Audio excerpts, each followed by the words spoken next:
set. I'm telling the story there. Same duty. Yes, I have to go, Mum. here's where I'm laughing. So soon? Because he jilts me from his sister. Have another cup. The kettle's on. My mother's got the children. I better not. You know how anxious they make her. You get off then, love. Bill staying? No need. It's over now. That's the concert party I called during the week after work. You've got thin. Is everything all right? I've been dieting. He's the conjurer. We shall miss him. I'll make the tea. Go on, Auntie. I think you're having some. It's true. Oh, yeah, Flo. Yeah. I see it. Vesta T saw me and she wanted me to join her show. But my father wouldn't hear of it. Ask your mother, she'll tell you. What were you, though? I was an acrobat and a soubrette. I was very versatile in those days, you know. I bet you were. I'm sorry. It had to happen while you were away. Yeah.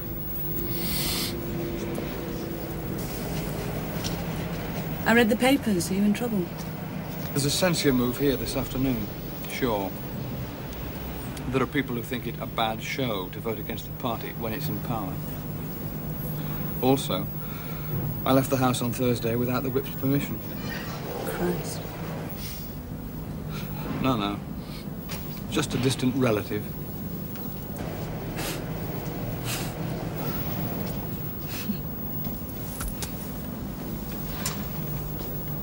I thought I might come round and see the kids tomorrow, if that's okay. I've these meetings this afternoon. Could you make it in the morning? If I must. I'm taking them out in the afternoon. Perhaps I could come with you. No. I'd sooner you made it in the morning.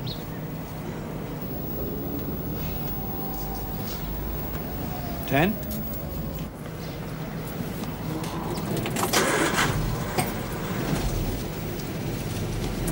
I've taken the house off the market.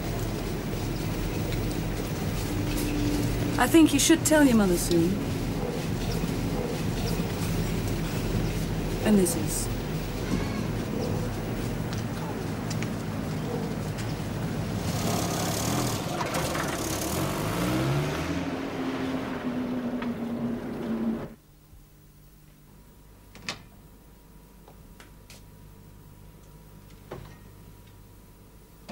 Hey. What happened to that tea, then?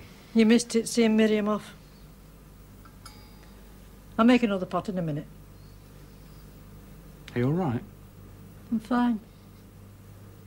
I'm fine. See what you want while you're here. Oh, no, Ma. Don't be daft. It's here to be had. Eddie said he'd like the watch. Yeah, that's fine. You take the money. No, I don't need the money, Ma. Take it anyway. Buy something for the children. From Grandad. He cared for you, Bill. He didn't understand you, maybe. But he wouldn't hear a word against you. Listen, how are you going to manage? Same as I've always done. Very badly. I'll make the tea. Well, there you are. Thought you'd run off with Lodger. What? And leave you and Betty without a babysitter? I couldn't do such a thing. Get out of my way.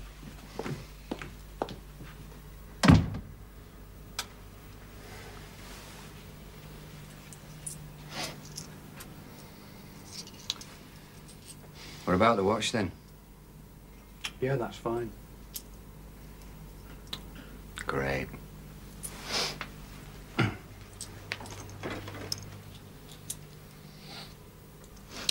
How's the job, then? So.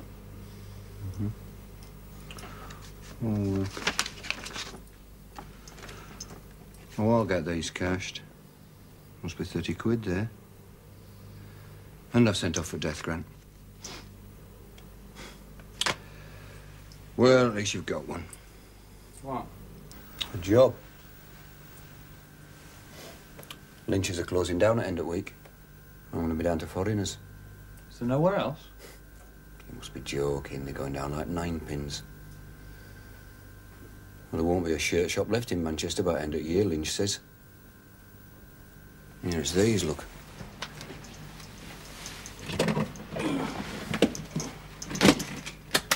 Here.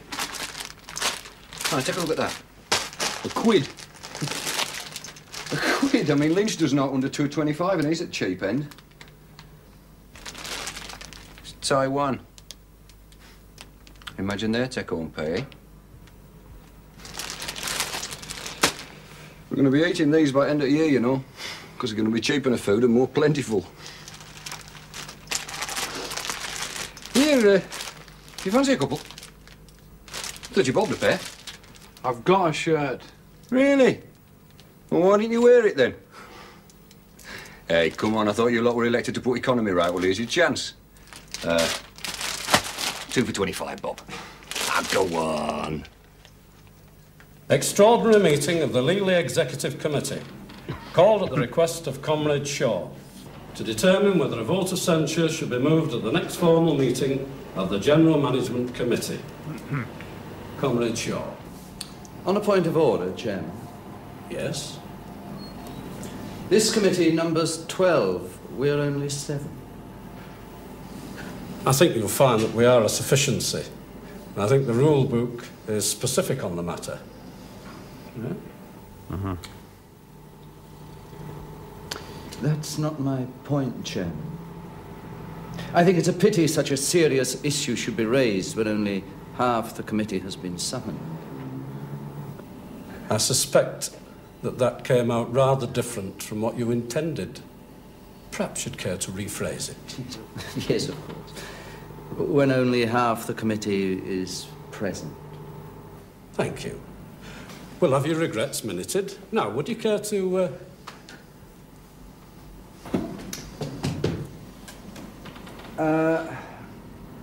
I have no personal axe to grind on this matter. None at all. Bill and I have known and worked with each other for years. And when he got the nomination, nobody was more pleased than me that he had. But voting against our government in these critical times is not the way to do things. To me, it's a breach of the trust placed in our member by all the loyal party workers who've helped to put him where he is. I believe that we, as the executive, should mark our disapproval of his disastrous action.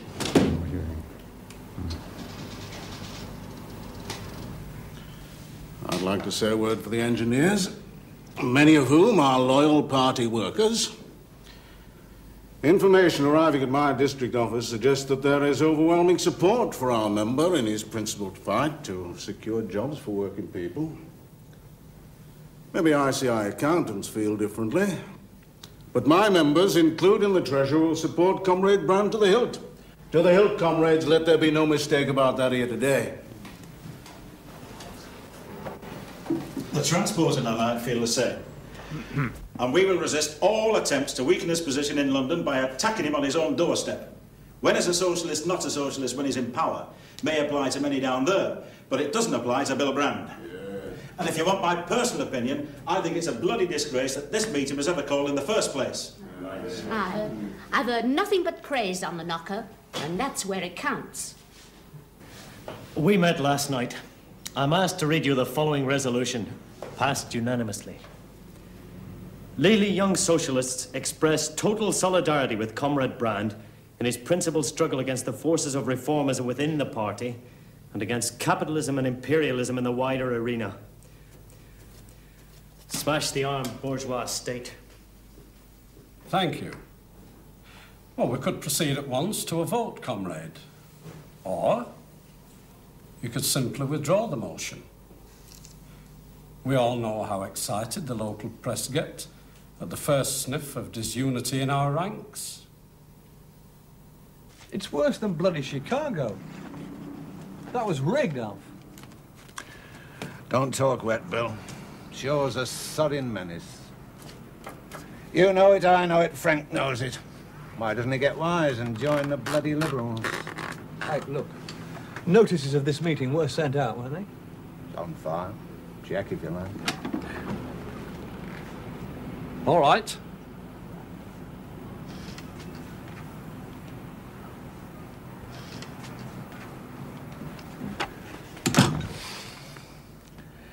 You've got the textile workers delegation Tuesday. Have you booked a room? Uh-huh. When are you seeing Bowers and the others?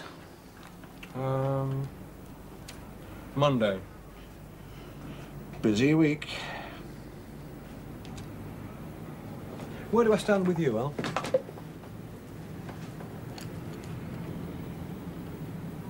I'll let you know. Okay, we're all agreed. We each put a question. Now, written or oral? Oral, I think. And then we can follow it up with a supplementary. And that way we can press for a promise of action. What do you think, Wilf? Oral, definitely. A few suggestions. I'd like to raise the whole issue of unemployment in my maiden speech. I expect to make that within the next week or so. It wouldn't be difficult to lay special emphasis on the threat to the jobs of textile workers that these increased yarn quotas represent. I'm a non grata just now in the whip's office, so there'll be few chances to state anything at length in the chamber for a while. I'm willing to raise it in the trade and aid group, which I've just joined. Why not? Every little counts. Nobody mentioned approaching the minister. Wouldn't it make sense to go to him direct and put it to him? Reduce the level of imports, or risk the irretrievable loss of thousands of jobs and the probable collapse of the industry? Let's get the facts first, shall we? Time enough for ministers when we know the scale of the problem. We know the scale of the problem. Huge. Maybe, but saying it won't convince anyone. We've got to show it. We put the question, what's the latest figure for processed yarn imports in the last 6 months? By what percentage is this greater than the same period last year, and to what extent can this be seen to be reflected in the loss of jobs in the textile industry in our constituencies? Let them answer that, and we're armed for the fray. So, how long will this take? I have a union delegation here tomorrow, I think. Oh, a week, 2, not longer. I have a meeting with the Employers' Federation early next week. There could be some of your people there. Perhaps you should come. Fine. Will you let me know? Sure. Yeah.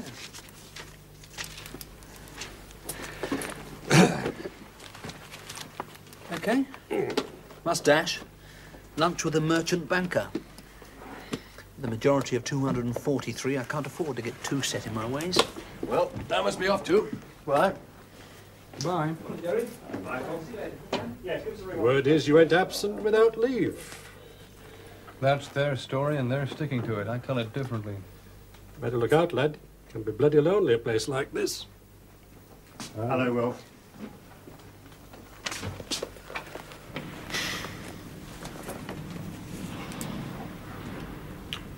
How are you? Settling in? Oh, yes. Like a maggot in a bone.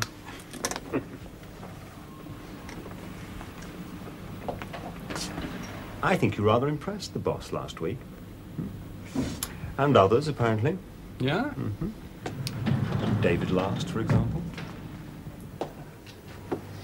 Down? Uh-huh.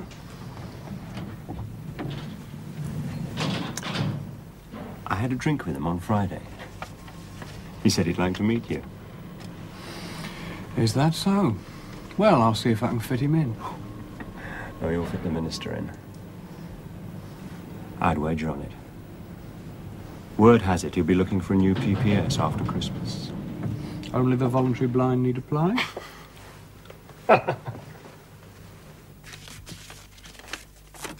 Irene? Put the machine on, would you? I want to do some letters.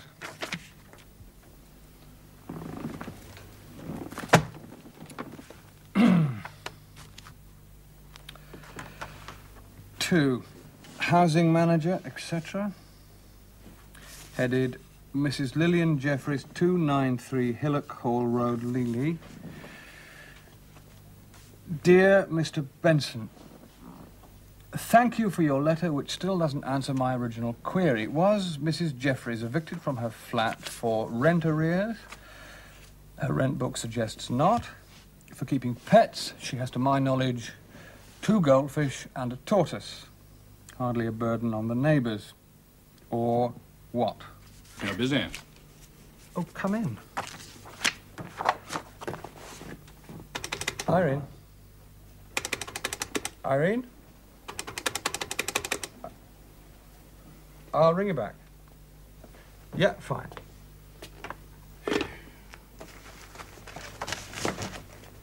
We dropped you in it last week. I'm sorry. We were so busy making up our own minds how to vote, nobody gave a thought to you. I'll survive. That's how it is with loners. A sort of object lesson? We'd like you in.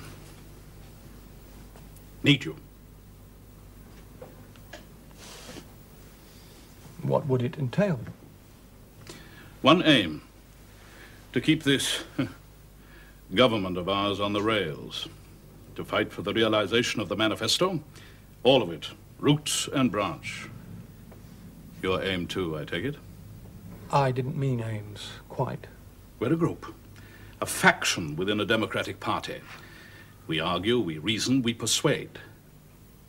We do it better as one voice, usually. How's that achieved? We formulate policy as a group. You too. As a group, we try to ensure that the policy is adhered to. In committees, divisions, whatever. Whips, you mean? Not exactly. I'm having trouble enough with the one I've got. Oh, don't worry about Cedric Maddox. I've had a word with him. He's prepared to put it down to inexperience. Now, I put it to him. Feelings are running high in the group as it is. Singling you out for disciplinary action might just prove the flint to spark off wholesale rebellions. Cedric's a reasonable man. It was the least I could do. Think it over. Let me know if there's anything I can do to help. There is one thing. Go on. I was wondering if the Journal was planning anything on the textile industry. Why? We're losing jobs hand over fist in the Northwest. We need to get yarn import quotas reduced to 75 levels at the very least. Write something. We'll print it. Just like that? Say 1,500 words. Let me know. Are there strings? No strings, comrade. Roots.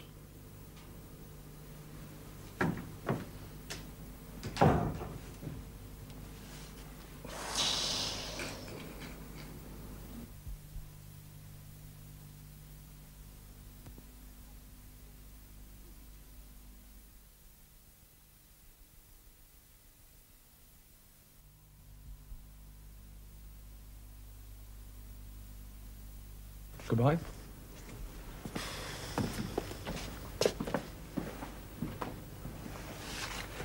I'll do everything I can. Well, make it quick, won't you? We've taken all we're going to take. I didn't burden you with Action Committee's contingency plans, but we have them. And they won't be pleasant. I reckon it's 2 weeks at the most before closures begin. Right, I'll see if our meeting with the Employers' Federation can't be brought forward. It's out of their hands now. We need government intervention or we'll be a disaster area. I'll be in touch. Are you going back up? Aye, after the march. Good luck, brother.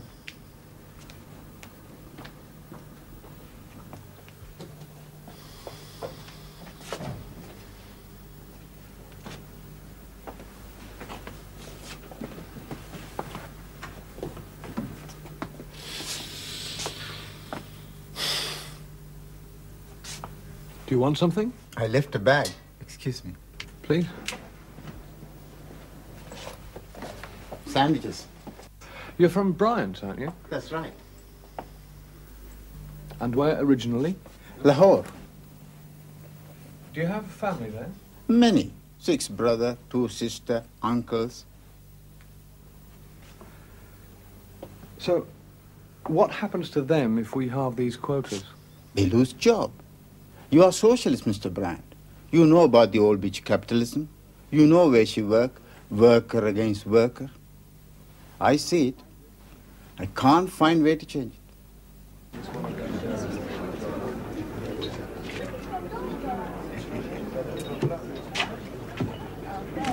Excuse me.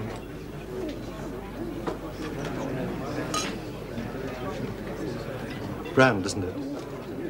That's right. David Last, hello. Hello. Can I get you a drink? No, I'm fine, thanks.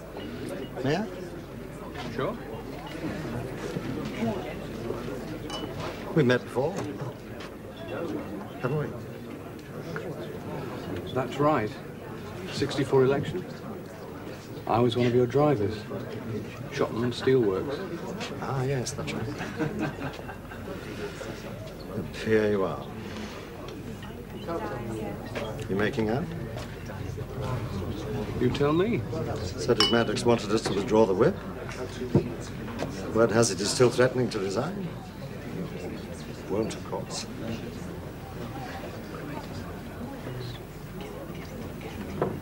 How's life in the cabinet? Bitter. Good. Can I offer some advice? So long as you don't mention boats and the importance of not rocking them. Check my division record sometime. I had the whip withdrawn 3 times as a backbencher. I've never believed in rowing in the wrong direction. But I learned early the crippling limitations of going it alone. The advice was, join the journal group.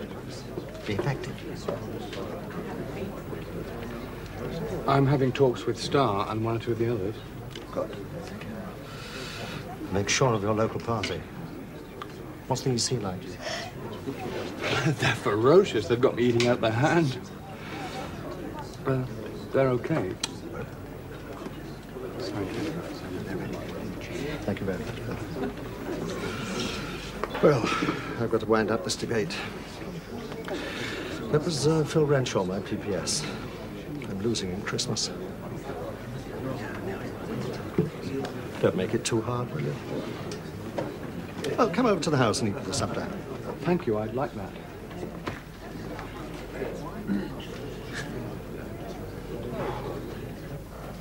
Not like Michael. He's usually on the dot.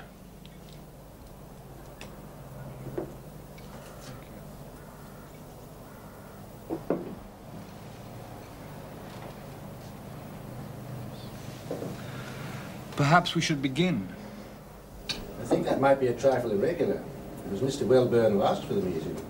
Mr. Brand, we're just as anxious as you are to get on with things, but I prefer Michael to be present. He knows our style. You know what I mean?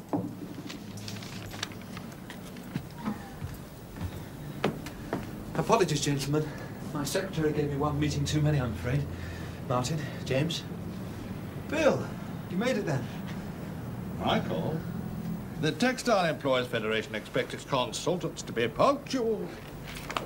This walk through a door, you know. You'll get your pound of flesh, Director General. And more. Now, so we'll get started. Well, gentlemen, I think you've both had copies of the full emergency report on the industry drawn up by our research staff. Yes, it's bad. It's bad. What you won't find in this report is any mention of the fact that we've recently had a meeting with the Chancellor of the Exchequer and the Minister for Trade, and neither of them, gentlemen, neither of them holds out the slightest hope of any immediate cutback in the importation of processed yarn or finished goods, nor of any immediate financial intervention by government to save our industry from collapse.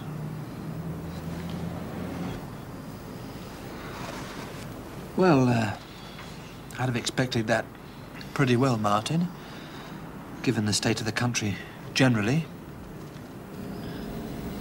We're working up some ammunition in the house that could set a bomb under that position.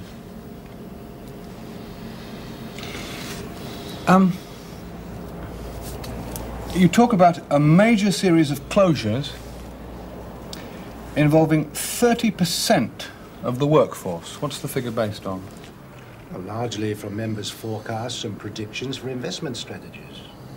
We collect the figures each year. You mean they think they can't make money? The industry is on the brink of bankruptcy, Mr. Brand. I can show you the figures, believe me. I'll talk to a shareholder sometime, to whom we're all ultimately responsible. It isn't shareholders who'll be losing their jobs, Mr. Pearson. What about your employer's responsibility to the workforce? What happened to earlier profits, then?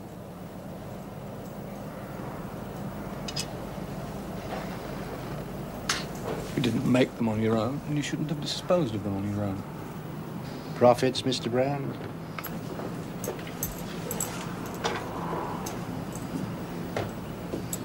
Profit? Yes, is he at home? Yes. Bryant's called a meeting for this afternoon, 4 o'clock. I put a call through to the union man. Hello, Reg. How's Millicent? That's too bad. You better tell her to put it back at Thornton. Sorry I'm late. I lost my way. Come in, Bill. Thought you'd gone AWOL again. Sit yourself down, lad. The member for Leeley, Bill Brand, the Under-Secretary. How do you do? Browning. I was just explaining to Wilf and the others some of the difficulties inherent in your request for reductions in yarn imports. I see. Weren't we supposed to meet the Secretary of State? Yes, unfortunately, the Secretary of State has urgent business elsewhere. Might one ask where? Well, I'm not sure that I could answer that.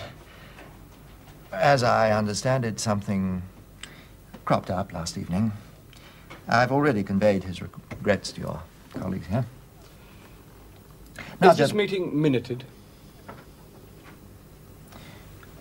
It can be if you wish it. Could it be minuted, then, that I consider the Secretary of State's failure to be present at this meeting without adequate explanation for his absence to be not only discourteous, but also lacking other pointers, an alarming indication of the dismally low priority he accords the issues we seek to raise with him? So if you wish it. Do you have that? Come on, Billy boy, you know as well as I do where he is. Then why the hell doesn't he say so? If he thinks a junket in the city is more important than redundancies and closures, then let him say so, and we'll all know where we stand. I don't see anything to be gained by this, I really All right, don't. Bill. We'll hear him out, shall we? All right. Well, gentlemen, the Secretary of State has asked me to put you in the picture about the importations of processed yarn. A picture, I should add at once, by no means drawn by this department only, but by several others of, shall we say, somewhat more decisive influence than the Department of Trade. I refer to the Treasury, the Foreign Office, and Defence. Now, I think you'll all agree that the speed and manner in which your questions in the chamber have been answered give some indication of the seriousness with which the Minister regards your case. It's because he concedes its urgency that he agreed to meet with you. However, he wants you to understand the complexity of the issues and interests involved and their sensitivity in the present state of play. The defense interest specifically centers on Pakistan, from which, as we said in our answer, some 60% of the total importation of processed yarn currently originates. The government is currently seeking to negotiate a sizable arms deal with that country. Clearly, a reduction in quotas could seriously threaten such negotiations and deal a further blow to the balance of payments. Now, I don't think I need to remind you that, as socialist members, we have a responsibility to assist, however we can, the growth of underdeveloped countries. Any further reduction in quotas now would inevitably result in chaos in those exporting countries of the Third World.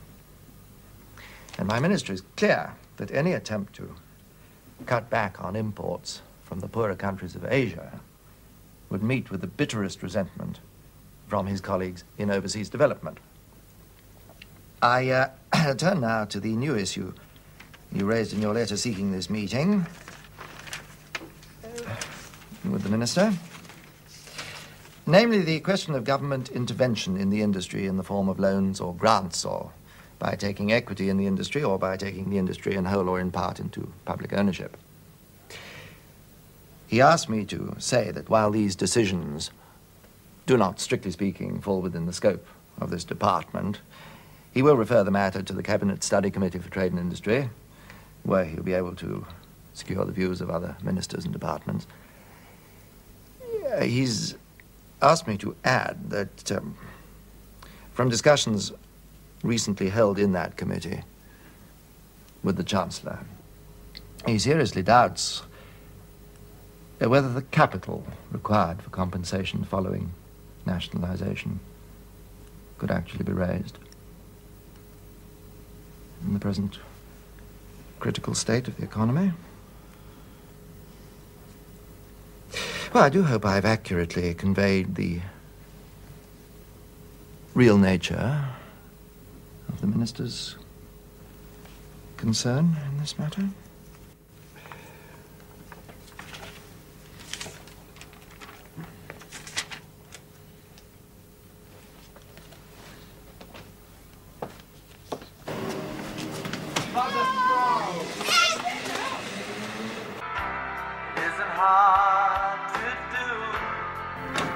Hi, I'm here.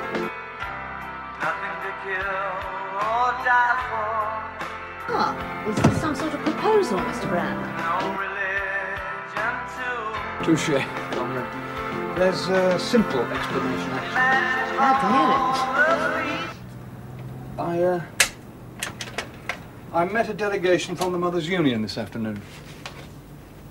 Yes, they're worried about violence on TV, law and order, the absence of discipline in schools, rising prices, metrication, premarital sex and dogs fouling the pavement. I promised to look into it. And he wrote.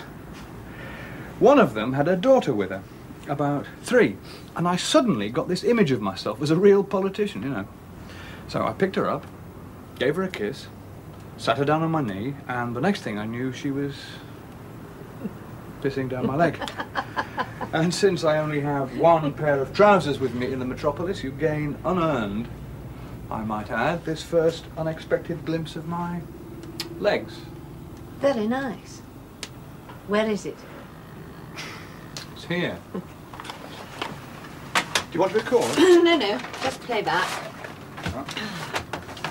You think you've problems.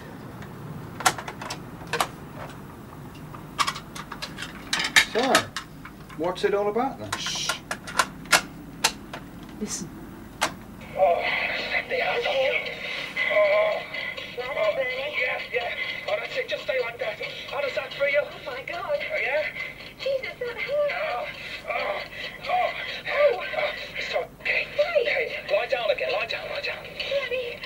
Okay, lie down. And I'll finish properly. Oh, that's wrong. Yes. Sounds like a quiet day in the chamber.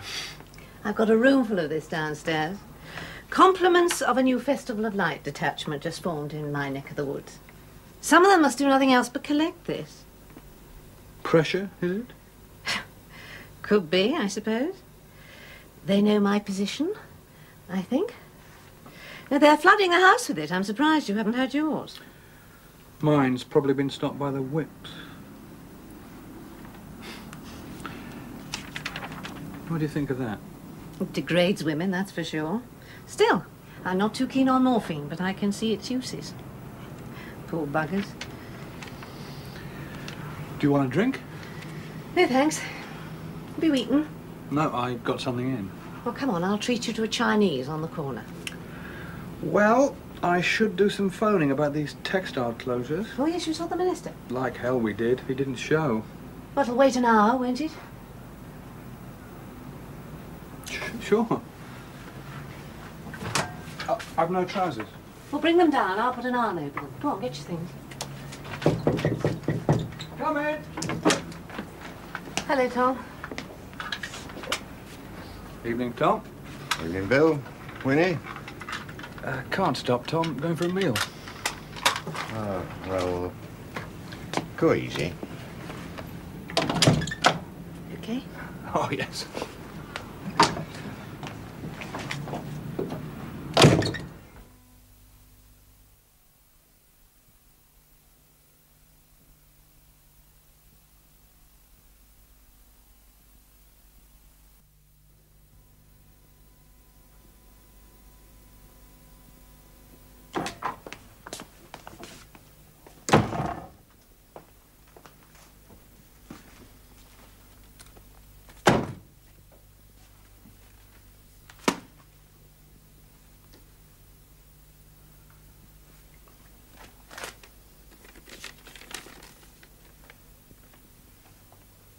Turn for the worse? 10 letters?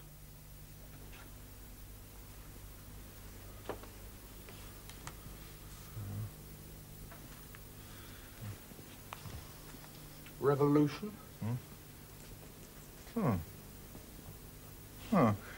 Ugly, but right. Oh, wasted here, my boy. I enjoyed your speech. Nice turn of phrase. Bit academic in places. Too many long words. Oh, don't fret. They'll be forced to put up the money if it comes to the crunch. Napoleon called us a nation of shopkeepers. Now he'd call us a nation of lame ducks, I shouldn't wonder.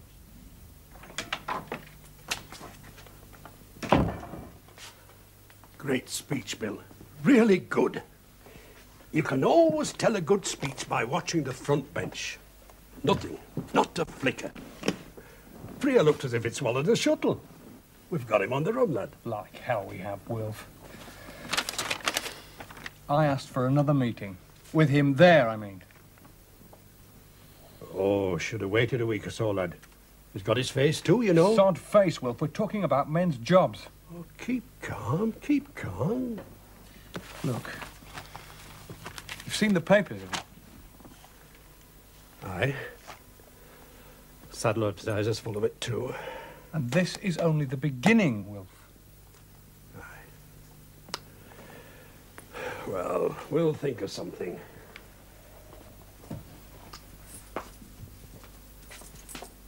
Fine speech, lad.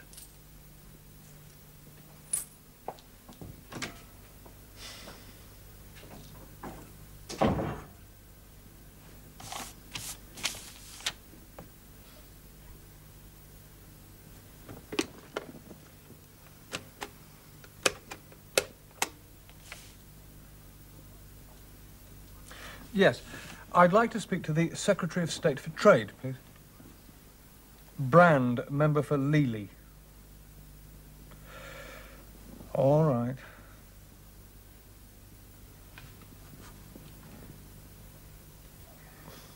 He's what? I see. Thank you.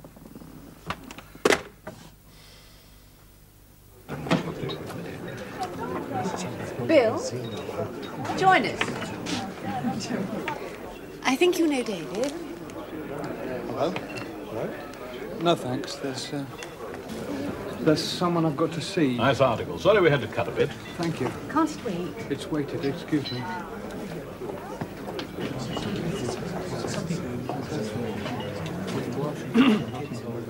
Excuse me. Yes? Brand. Oh, yes. I wrote to you. Yes? I'd like to talk to you. I'm sorry, I'm... Fine. I'll wait.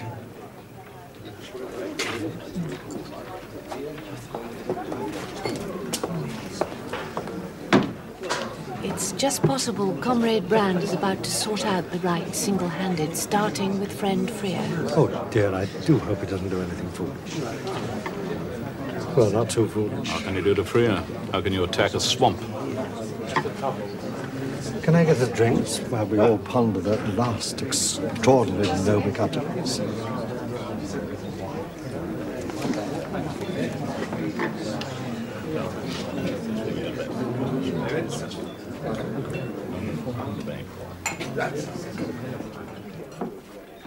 Oh, Brand, you've had my answer. And you've had yours.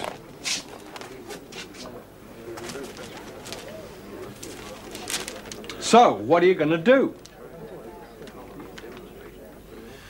Look, man, you're a new member. These are complex issues. As I think my department explained. Nothing simple in this world. It's a contracting industry. Some redundancies are inevitable. Have you ever been redundant? I haven't time for this. Listen, will you? Jesus Christ! There's maybe 4,000 men and women going down the road! They need help from us! The least you could do is talk. What are you, some sort of fascist? I'm sorry, I'm sorry. You want to make yourself useful. You could do worse than catch the next train north and start cooling things down at that end. Well, you haven't heard? Workers from Brand's occupied the factory at 5 o'clock today. More occupations are promised. Take a message from the government with you. We sympathize. We're doing everything we can to help. But occupying the factories is the surest formula for economic suicide. Tell them.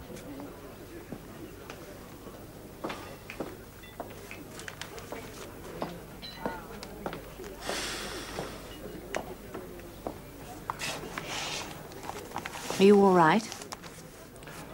Yes. Are there any free lines for tomorrow? No, I don't think so. Good. I'll see you. Wait, we'll share a cab home, eh? No.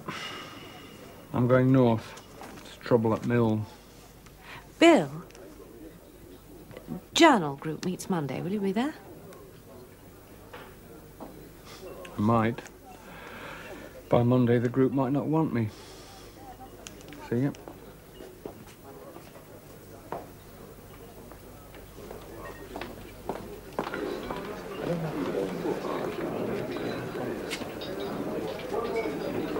Is he going to settle, do you think? Settle?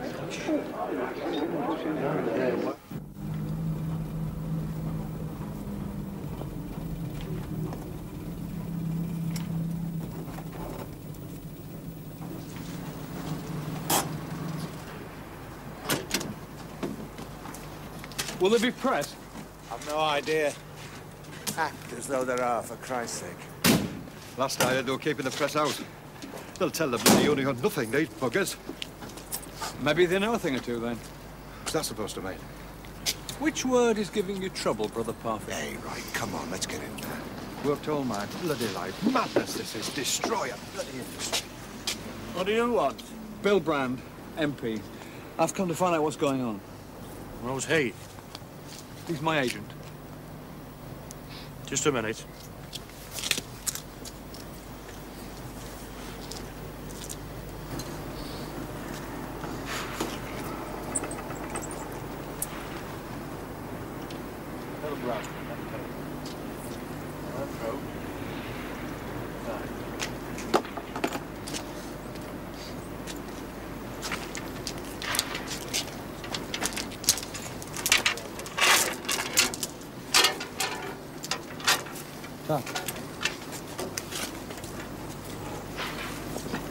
Hey, what's going on?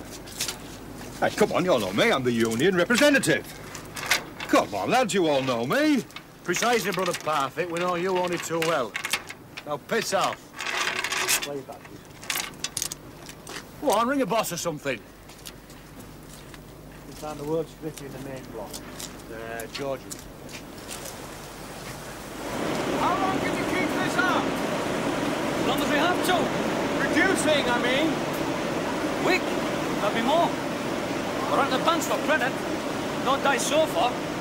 But they're going to have to burn it down to get us out. How can I help? I don't know. You could address the man. Hey, wait a minute, brother. What do you say? Fine.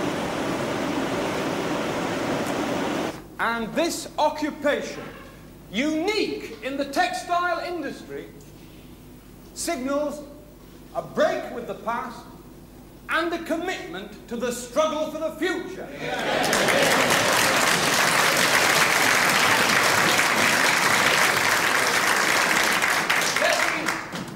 Let me finish on this. I offer my 100% support for the action you have taken. 100% solidarity as a trade unionist with your principled fight to secure the right to work.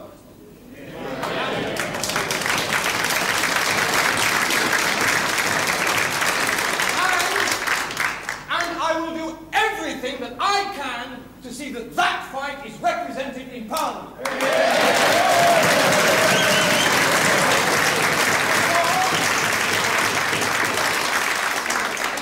Because I can offer no allegiance to a government or a party that will allow these closures and redundancies to occur when they have pledged themselves, as they have repeatedly, not to use unemployment as a means of solving the present economic crisis.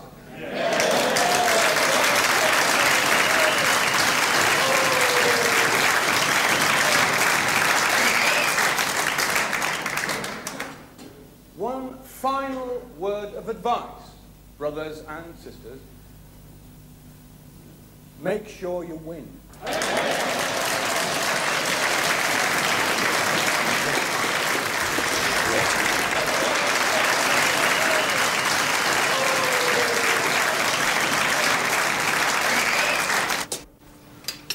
Thank you.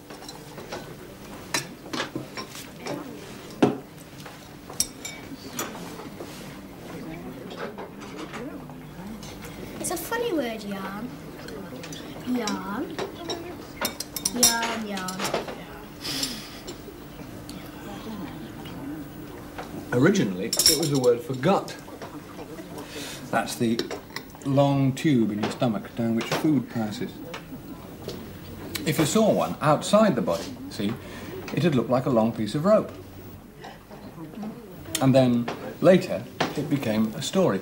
Shall I tell you how? You see, sailors used to have to make thick ropes to hold the sails and to tie things down with. And they'd make these thick ropes by winding lots and lots of thinner ropes together. And this was probably very boring. So they'd tell each other stories to pass the time. And they called it spinning a Yarn. Yarn. yarn. Telling a tale whilst making a rope. And which have you been doing, Father?